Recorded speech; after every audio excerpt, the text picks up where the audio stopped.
Hi, my name is Jason Tan with Your Home Soul Guarantee Realty. I've been doing investment property here in Victorville for about 14 years now, and this is my client, Michael. Michael, why don't you introduce yourself so people know what you do and why you invest here in the high desert? Yeah, my name is Mike. I work as a senior program manager for an insurance company. I met Jason through a friend, and I think we met in 2019, and we started looking for a home in the high desert immediately. And then in 2020, we closed, I think, at the beginning of 2020. It was a 4-unit, 2-bedroom, 2.5-bath complex in Desert Knolls, I think that's what they call it. Very nice area in Apple Valley. So it was about $800,000. And at that time, I already thought it was expensive, but Jason advised that it was a good buy, and it actually ended up working out really well. We're making pretty positive cash flow right now, and we've been looking for new properties ever since. But it's a tough market to navigate right now, I think.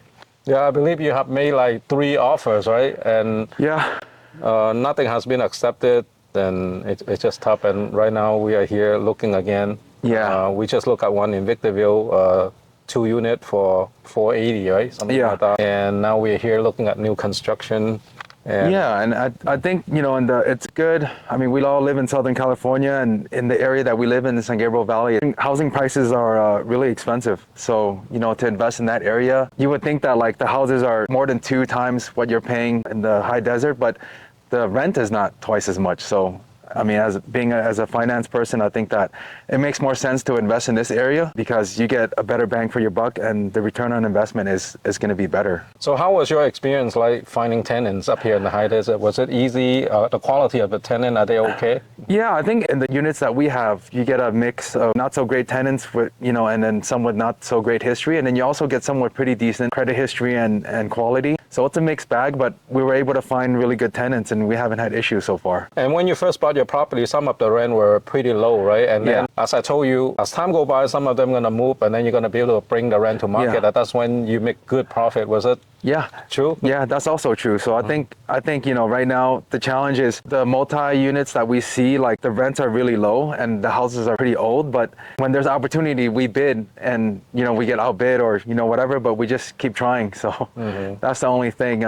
It's a challenge in this market right now. But for me, even though the interest rate is high, like I told you, Jason, as long as there's positive cash flow, or even if you're barely breaking even, it's okay because you can make some, it helps if you're like a W-2 earner like me. It helps you because you could deduct the depreciation from your taxes that you have to pay. So I think it's 3.5 depreciation on a cost basis. So you save some money that way too. So I look at everything when you're investing, not just like, short term. You have to look at it long term. Like you have to have a long time horizon, because for me, I don't really need the money to supplement my income. Like we make pretty decent income, but it's just a matter of having a long-term mindset.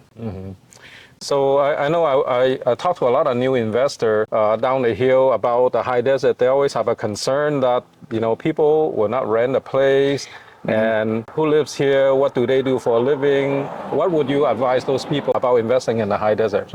I mean, I was skeptical too, but then like for me, if you look at it strictly from a ROI perspective, like it makes sense to invest out here. We had 3, I think like Jason said, we inherited all 4 tenants in the property that we have, and then 3 of them moved. And then at that point, every time we listed it, we had like 30 to 40 applicants. And, I think when you have that many, you can choose pretty good ones. And so far, the experience has been pretty positive. Like they paid in time and no eviction, no issues. And I think with Jason's help, like out here, like to me, if you're self-managing, the easiest thing to do is find someone who's experienced like Jason. Like he can help you, because it's all about like if you're self-managing, to have a team, a handyman team or whoever to help you fix little issues, because they will pop up. But if you know someone who's experienced like Jason, then it makes it easier because he's able to help you like find people to help you fix these little issues. And I think that's the most important thing, because if you're working like 2 hours away or 1.5 hours away, like you can't do it yourself. So it's good to just have some local help to help you. Yeah, and I'm always ready to hold your hand. And you call me sometime at 10 p.m. at night, I don't mind. I still pick up the phone and give you whatever, help you need.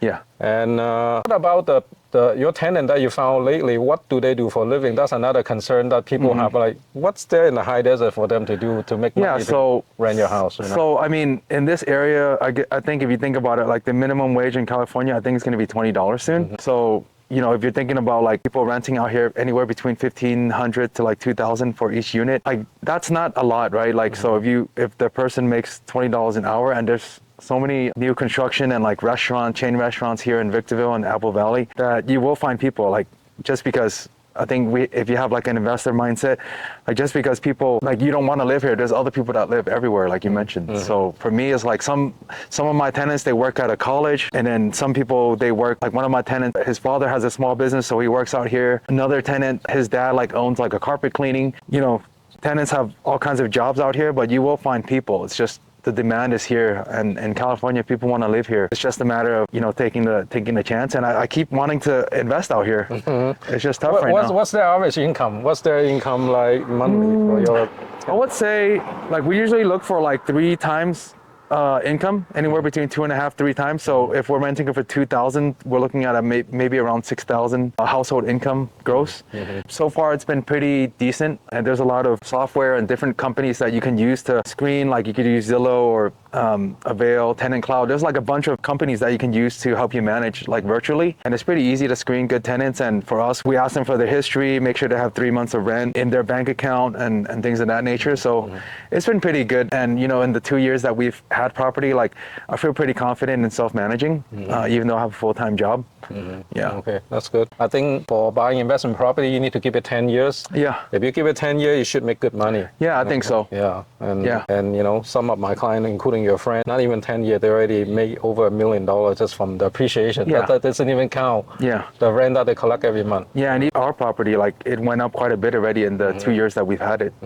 So what's your net cash flow now for the property that you buy a month? I want to say net cash flow is maybe like 4,000, 3,500 a month? Yeah, a month. Oh, yeah. that's pretty good. Yeah, it's pretty great. What's the return on investment? What's the percentage look like? I would say the first year it was only like 3%, and now it's double digits. Double So, digit? Yeah. Okay. So it's just, and we have one that's under market right now, but we're okay with that tenant because she pays on time and then she's able to help us look after the property. So even if you're able to positive cash flow a little bit, I think it's worth it because you could depreciate your property like over 27 years at 3.5%. So that helps if you're having to pay Uncle Sam, like you might as well offset your income.